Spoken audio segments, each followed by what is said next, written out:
बहुत सारे learners could have, should have, must have और वुड हैव के यूसेज में बहुत कंफ्यूज रहते हैं। ये बहुत ही इंपॉर्टेंट मॉडल वर्ब्स हैं, तो आइए इनका इस्तेमाल देखते हैं, ये कैसे इस्तेमाल किए जाते हैं और कुछ एग्जाम्पल्स के साथ समझेंगे कि इनको अप्रोप्रिएटली आप सही तरीके से कैसे इस्तेमाल कर सकते हैं। आइए शुरू करते हैं। तो could have, should have, must have और वुड हैव, इनके बारे में जानने वाली सबसे पहली बात यह है कि ये सारे पास्ट की बातों को बताने के लिए यूज़ किए जाते हैं, जो चीज़ हो चुकी है, बीते हुए कल के, बीते हुए समय के बारे में बात करने के लिए इन चारों का इस्तेमाल होता है। तो ये चारों ही पास्ट के लिए इस्तेमाल होते हैं, पहली चीज़। फिर हम जानेंगे कि इनमें एक कॉमन स्ट्रक्चर देखा जाता है, जिसको आप देखेंगे अभी, और एक सेम वर्ब यूज़ करके हम इन चारों को समझेंगे। आइए पहला सेंटेंस देखते हैं। She could have spoken to him. वो उससे बात कर सकती थी। यहाँ पे हम एक पॉसिबिलिटी की बात कर रहे हैं। हम कभी कभी एबिलिटी की बात भी करते हैं। एबिलिटी की बात जैसे कोई चीज़, कोई आदमी कोई काम कर सकता था, वो काम हुआ या नहीं हुआ इसके बारे में हमें पता नहीं है, लेकिन वो उससे बात कर सकती थी। She could have spoken to him. तो ये तो हुआ could have का इस्तेमाल, वो उससे बात कर सकती थी। She could have spoken to him. वो उससे बात कर सकती थी। अब यहाँ पे ध्यान दीजिए कि could have के बाद हम वर्ब का थर्ड फॉर्म यूज कर रहे हैं, पास्ट पार्टिसिपल फॉर्म यूज कर रहे हैं, और सारे चारों केसेस में आप यही स्ट्रक्चर देखेंगे। नेक्स्ट सेंटेंस देखते हैं। She should have spoken to him. उसे उससे बात करनी चाहिए थी। एक ड्यूटी, एक ऑब्लिगेशन की बात हो रही है, जहाँ पे ऐसा होना चाहिए था, उसे ऐसा करना चाहिए था, वहाँ हम शुड हैव का इस्तेमाल करते हैं। ध्यान रखिए बात पास्ट में ही हो रही है। वो यहाँ पे बात हो रही थी कुड हैव का इस्तेमाल करते समय, वो ऐसा कर सकती थी। यहाँ हम कह रहे हैं उसे ऐसा करना चाहिए था। वो उससे बात कर सकती थी, उसे उससे बात करनी चाहिए थी। तो शुड हैव का हम इस्तेमाल करते हैं for certain kind of obligation या ड्यूटी। स्ट्रक्चर सिमिलर दिखेगा आपको। ये सब्जेक्ट है आपका, सब्जेक्ट के बाद जो मॉडल वर्ब यूज हो रहा है कुड हैव या शुड हैव, और वर्ब की थर्ड फॉर्म, तो स्ट्रक्चर सिमिलर है। थर्ड केस पे आ जाते हैं। She must have spoken to him. उसने उससे बात करी होगी या कर ली होगी। यहाँ पे हम बहुत सर्टेन हैं, हम पक्के हैं कि उसने उससे बात करी होगी या कर ली होगी। तो यहाँ हम सर्टेनिटी बता रहे हैं, लेकिन बात हम पास्ट की ही कर रहे हैं कि पास्ट में उसने उससे बात कर ली होगी। तो स्ट्रक्चर फिर से देखिए, सब्जेक्ट, मॉडल वर्ब और वर्ब की third form, past participle form spoken. ठीक, लास्ट केस में आ जाते हैं। She would have spoken to him. अब यहाँ पे इसका मतलब यह है वो उससे बात कर लेती। अधिकतर इसको हम आइसोलेशन में ऐसे यूज नहीं करते हैं, हम इसको इस तरीके से यूज करते हैं।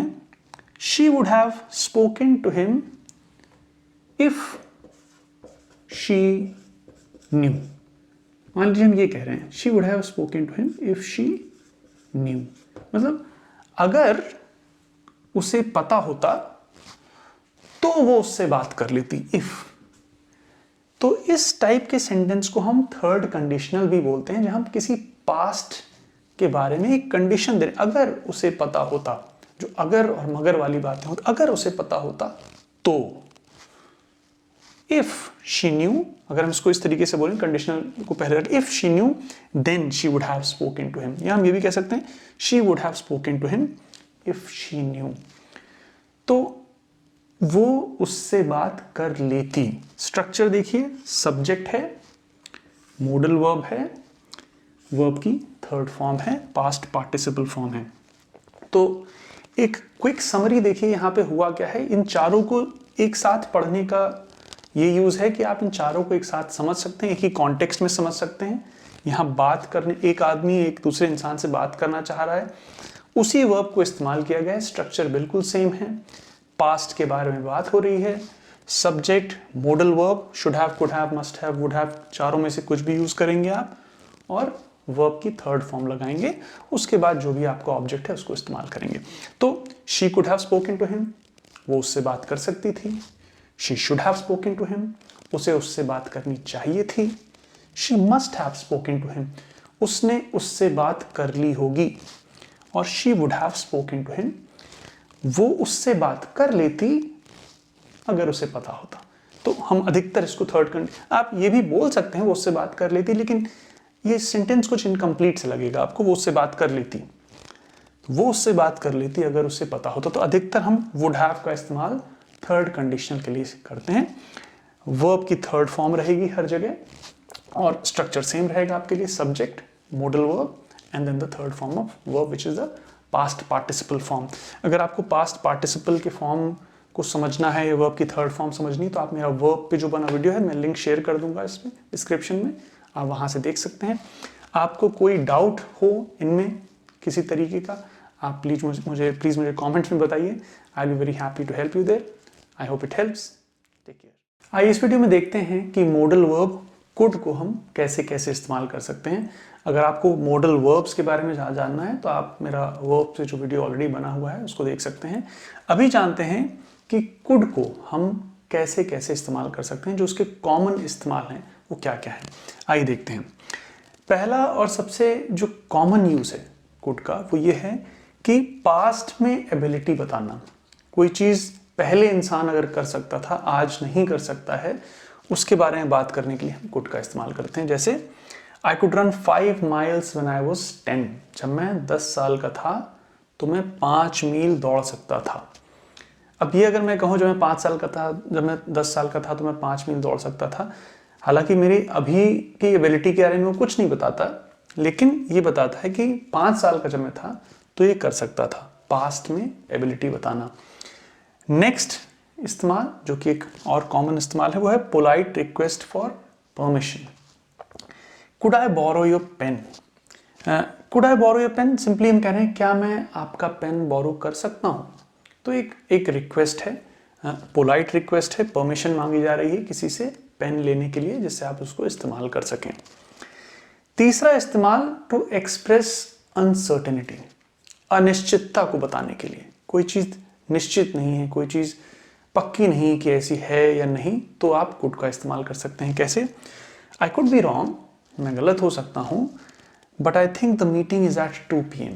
तो मुझे लगता है कि मीटिंग 2 PM पे है, but I could be wrong, मतलब ये बात पक्की नहीं है, I am not very sure about it, तो I am uncertain about it. तो मैं जब अपनी अनिश्चितता को एक्सप्रेस कर रहा हूँ, when I am uncertain about something, I can say it like this, I could be wrong but I think the meeting is at 2 PM। I could be wrong but I think they might come at 6 AM। तो इस तरीके की चीज़ें जब आप sure नहीं है किसी चीज़ के बारे में। पॉसिबिलिटी बताने के लिए, अब ये दोनों काफ़ी क्लोज चीज़ें हैं बट अलग अलग हैं। यहाँ आप अनिश्चितता बता रहे हैं, यहाँ आप संभावना बता रहे हैं। पॉसिबिलिटी इज संभावना, कोई चीज़ हो सकती है। It could rain later so bring an umbrella. भाई बारिश हो सकती है तो छाता लेके आना।